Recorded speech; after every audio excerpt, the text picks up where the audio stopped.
Hello అందరికీ welcome to M J updates. ఈ కొత్త రేషన్ కార్డుల గురించి చాలామంది అయితే ఎదురు చూస్తూ ఉన్నారు. అలాంటి వారికి ఇది ఒక గుడ్ న్యూస్. తెలంగాణలో సెప్టెంబర్ 17 నుంచి ప్రజాపాలన అయితే జరగబోతుంది. సుమారుగా 10 రోజులు.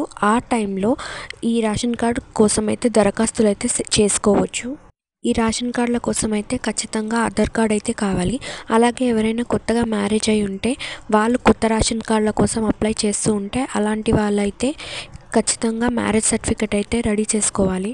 ఈ రేషన్ కార్డులతో పాటు హెల్త్ కార్డ్స్ని కూడా ఇవ్వబోతున్నారు. ఎవరైతే రేషన్ కార్డ్స్ కోసం అప్లై చేయబోతున్నారో వాళ్ళ సర్టిఫికెట్స్ అన్నీ వెరిఫికేషన్ చేసి ఎక్కువ లేట్ చేయకుండా అక్టోబర్ మంత్లో కొత్త రేషన్ కార్డ్స్ అయితే ఇవ్వబోతున్నారు. ఎవరికైతే రేషన్ కార్డ్స్ లేవో అలాంటి వాళ్ళు ఈ 17 నుంచి రేషన్ కార్డ్స్ అయితే దరఖాస్తు చేసుకోవచ్చు. మీకు ఈ వీడియో ఎలా అనిపించిందో నాకు కామెంట్స్లో చెప్పండి. అలాగే మీకు ఈ వీడియో నచ్చితే లైక్ చేయండి, షేర్ చేయండి, సబ్స్క్రైబ్ చేసుకోండి అండ్ బెల్ బటన్ యాక్టివేట్ చేసుకోండి. Thanks for watching.